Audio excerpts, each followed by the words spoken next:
Assalamualaikum warahmatullahi wabarakatuh.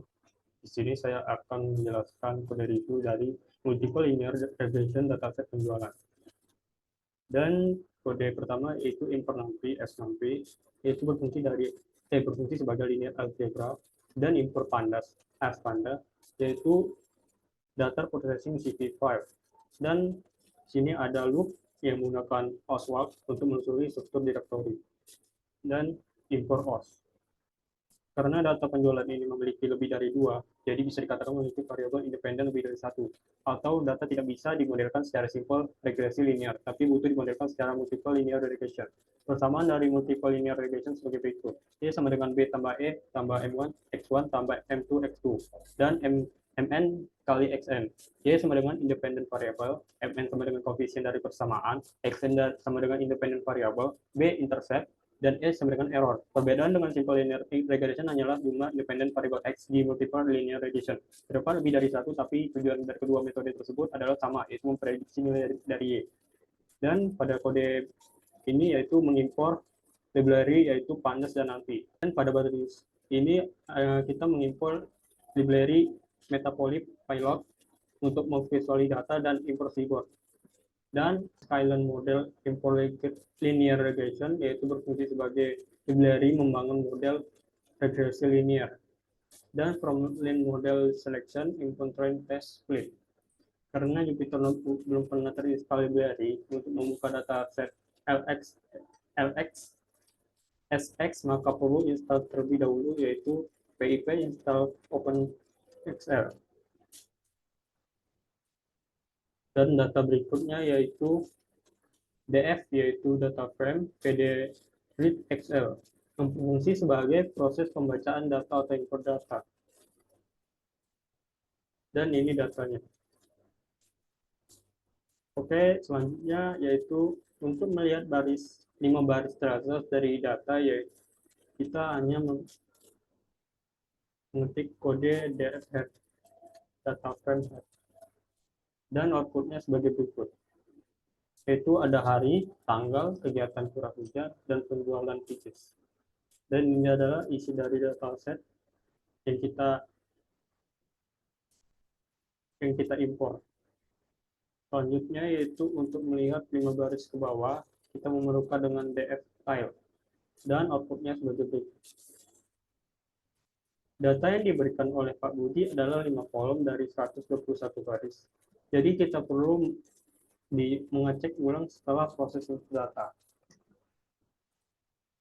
Untuk mengecek jumlah kolom dari baris data, kita mengklik df set dan outputnya 121 baris dan 5 kolom. Setelah itu untuk melihat informasi data dari jumlah data, tipe data, memori yang digunakan, maka perlu dilakukan tinjauan data ulang.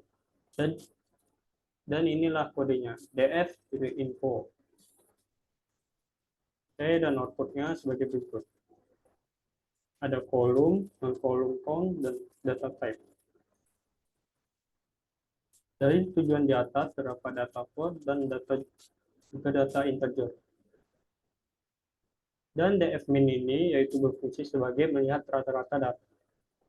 Dan outputnya sebagai berikut. Dan df-describe yaitu berfungsi sebagai melihat statistical description dari data, mulai dari data main, quartile, standard deviation, dan lain-lainnya.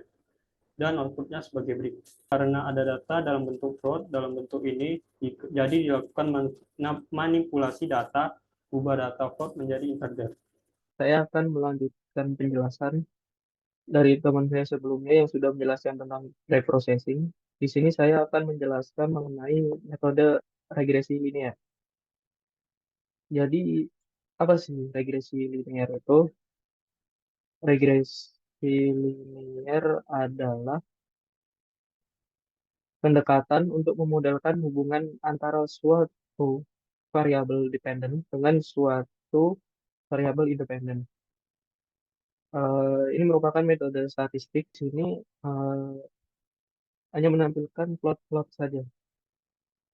Nah, pertama, sebelum mencari menganalisis variabel dependent dan independent, exploratory dulu eh, data-data yang ada.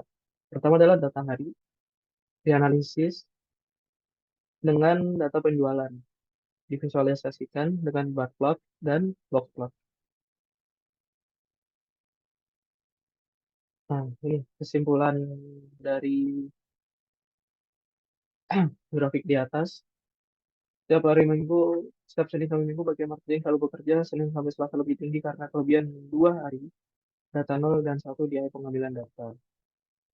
Nah, ini juga terus selanjutnya variabel tanggal. Ini juga di exploratory untuk dianalisis. Sama juga menggunakan bar plot dan box plot untuk visualisasinya. Nah, kemudian untuk kegiatan pun sama. Di sini menggunakan bar plot dan box plot. Untuk code-nya kurang lebih sama.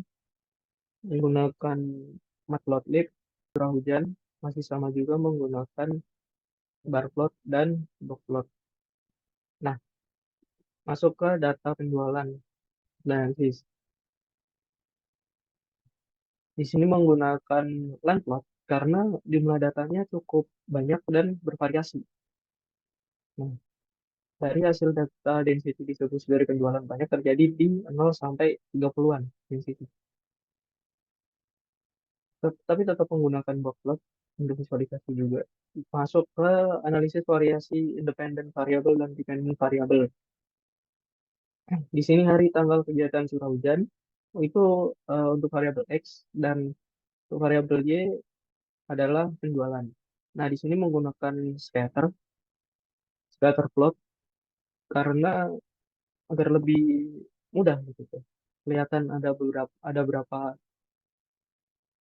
plot yang dimunculkan. Nah, kemudian dibuat tabel. Jika sudah muncul ini scatter, dibuatlah tabel dengan menggunakan df.corr. Selanjutnya, saya akan melanjutkan teman saya. Di sini saya akan menjelaskan kode tahap-tahap dalam pemodelan data.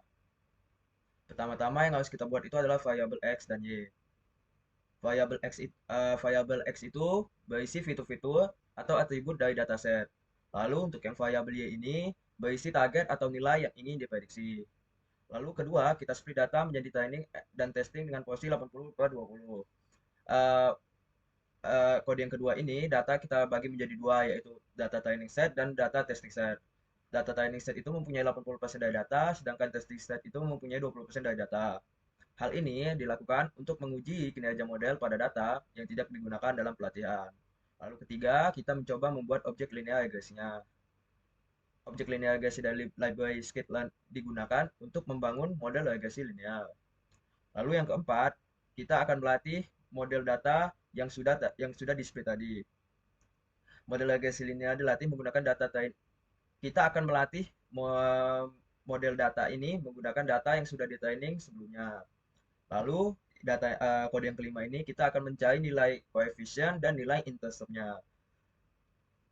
Kalau untuk nilai koefisien itu adalah nilai dari seberapa besar perubahan yang diharapkan. Sedangkan untuk intercept itu menunjukkan titik potong garis regresi dengan sumbu Y. Berdasarkan keterangan di bawah ini, Y ini adalah variabel yang ingin kita prediksi. Dan sedangkan yang X1 dan X2 dan sampai seterusnya, ini adalah variabel independen atau fitur-fitur dari dataset yang digunakan untuk memprediksi nilai. Sedangkan untuk yang M1, M2 ini adalah koefisien untuk setiap variabel independen. Sedangkan yang B ini adalah intercept atau konstanta dalam model. Sedangkan yang E ini adalah error atau kesalahan dalam prediksi. Lalu kita masuk ke dalam kode mencari akurasi skor dari model menggunakan testing data yang sudah di-split. Kode ini digunakan untuk menghitung nilai skor atau akurasi dari model regresi linear pada data testing. Nilai skor yang dihasilkan itu berada dalam bentang 0 hingga 1, di mana 1 menunjukkan prediksi yang sempurna dan nilai 0 menunjukkan prediksi yang sangat buruk. Semakin tinggi nilai skor, semakin baik kinerja model. Lalu kita masuk ke dalam kode yang terakhir. Kode yang terakhir ini kami akan membuat prediksi tentang hasil penjualan yang paling optimal. Kami mencoba membuat KPI sesuai yang kami inginkan, yaitu penjualan di hari pertama dan di minggu pertama dan tidak ada hujan. Kode dari link predict ini memanggil metode predict dari model regresi linear untuk melakukan prediksi penjualan berdasarkan input yang kita berikan. 0 ini untuk hari, 1 untuk tanggal, 1 untuk kegiatan, dan 0 untuk curah hujan. Lalu didapatkanlah outputnya sebagai berikut. Sekian dari kelompok kami. Jika ada kesalahan, kami mohon maaf. Wabillahi taufiq wal hidayah. Wassalamualaikum warahmatullahi wabarakatuh.